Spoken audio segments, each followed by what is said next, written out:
Hello, I'm Dr. Jay Warren, and diabetes has become an epidemic problem in our country. There's nearly 26 million people in the United States that have been diagnosed with diabetes, and 2 million new cases are added each and every year. But it's not just in this country, it's worldwide as well. There's 350 million people around the globe suffering from diabetes, and the World Health Organization recently estimated that over the next 10 years, deaths from diabetes are going to double. Back home here, there's 79 million more people that are diagnosed as pre-diabetic, which means if these people don't make healthy lifestyle changes, they're going to suffer from the disease as well. Now, that's a ton of bad news, but the good news is that there are safe, natural, proven methods that can help you prevent you contracting this disease, or if you already have a diagnosis of diabetes, it's going to help you cope with the disease better and possibly reduce, if not eliminate, your dependence on injections and drugs. And this is because diabetes is largely a disease of the fork. Now, this is true for type 2 diabetes. Type 1 diabetes, which is diagnosed in children, is different. It's largely an autoimmune issue, and that means that your body's no longer able to produce insulin, so it can't regulate its blood sugar levels on its own. Whereas type 2 diabetes is a disease of the fork because the major cause of it is a high sugar diet. It fatigues the body and overwhelms it, so it's not able to regulate the blood sugar levels anymore. If you're taking in tons of sugars, and that's not just your refined sugars like that you find in your dessert items, like your cakes and cookies and all the sweet things like that, but it's also your simple carbohydrates, which are, white flour food items, which are breads, cereals, bagels, chips, all those kind of things.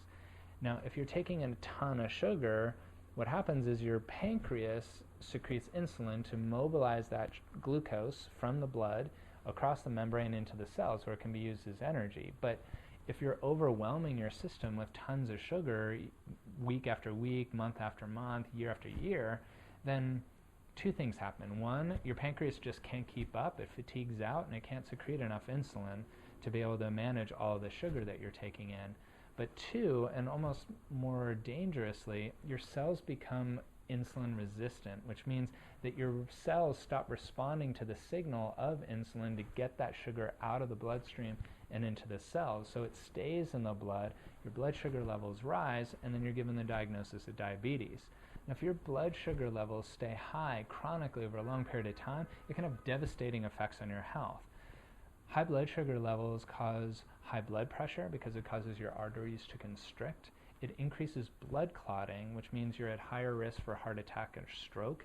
And diabetics actually are 5 times more likely to die of a heart attack or a stroke than non-diabetics. It impairs your immune function, which means you get sicker more often, and you stay sicker longer. Let alone, it decreases your body's ability to fight off cancer because high blood sugar levels also increase free radical activity, which means you're at higher risk for heart disease and cancer.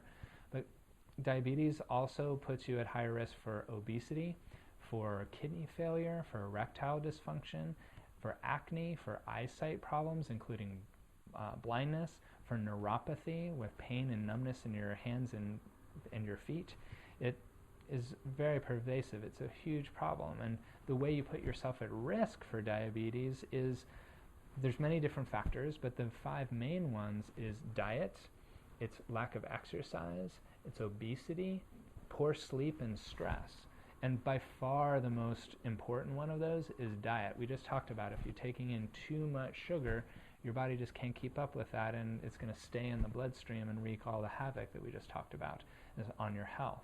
So because there's so many different factors involved in causing diabetes, we have to take a multifactorial approach in helping prevent it as well. There's no one thing that's going to do it. It's going to take effort on your part in a couple of different areas, but thankfully it's simple, so let's get to those things. The 3 things that you're going to need to focus on are diet, exercise, and supplements. First of all, diet. Of course, you're going to have to reduce, if not eliminate, the amount of refined sugars and simple carbohydrates in your diet. That's if you're pre-diabetic, especially if you're type 2 diabetic, or if you're healthy and you don't want to develop these things. You've got to cut down the amount of refined sugars and your simple carbohydrates. A really great way of doing this is increasing your levels of protein. Now, protein, when you increase your intake of that, it helps stabilize your blood sugar levels between meals, so you're less likely to feel those hunger pangs between meals, so you're not going to snack as much. Protein also helps you use fat as your fuel source rather than the simple sugar, the quick fix that you get from those high carbohydrate meals.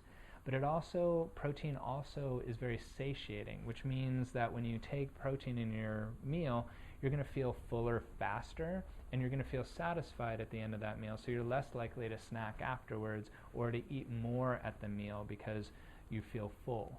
So it's really important to cut the sugars, but do so by increasing your protein intake.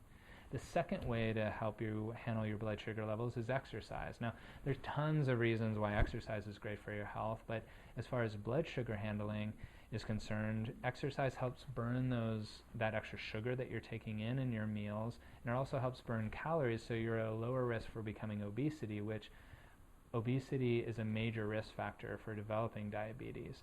Research has shown that as little as 30 minutes of exercise 5 days a week helps pre-diabetic patients cut their risk of developing into full diabetes by 50%.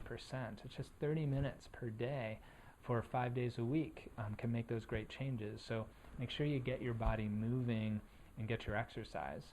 The third way to help you prevent diabetes is through supplements, and there's 3 main supplements that I recommend to people. The first one is alpha-lipoic acid. Alpha-lipoic acid, or ALA, is a naturally found fatty acid in your body, and it's a powerful antioxidant, but it also helps your body convert glucose into energy. So by taking extra alpha-lipoic acid, studies have shown that it helps a body maintain its blood sugar levels, but it also increases insulin sensitivity, which is the opposite of the insulin resistance that builds up in diabetics. You want to take 600 to 800 milligrams of alpha-lipoic acid per day, broken up throughout the day, in order to get these benefits. So it's really crucial. It's also an antioxidant, so it's helping decrease the inflammatory damage that's going on with high blood sugar levels as well. The second supplement that I recommend is cinnamon. Now, cinnamon I've talked about before as being a really powerful tool to help you maintain healthy cholesterol levels, but it also really helps blood sugar handling as well. Studies have shown that taking as little as a gram of cinnamon, and that's in the cassia form of cinnamon, helps maintain blood sugar levels because cinnamon mimics insulin. It helps bring that glucose into the cells and get it out of the bloodstream. So I recommend that you take half a teaspoon of cinnamon before each meal to help you handle the sugars that you take into that meal. You don't want to take any more than 4 grams of cinnamon per day. The studies have shown that 1 gram gives you full benefit there. So if you're sprinkling it onto your food, you want to make sure that you're taking half a teaspoon before each meal, or if you're taking it in the capsule form, take 1 gram per day broken up throughout the day. The third supplement that I recommend, last but not least, is your omega-3 fish oils. Omega-3 fish oils I believe everyone should be taking because they're powerful antioxidants. It's really important that your omega-3 to omega-6 ratios are balanced for good health. We get tons of omega-6s in our diets anyway, so you really need to take a good high-quality omega-3 fish oil supplement to balance that out. And you want to make sure that you're taking a high-quality fish oil that's getting that oil from waters that aren't polluted, so that you're not taking in heavy metal toxicity, which is going to cause other health problems in your body.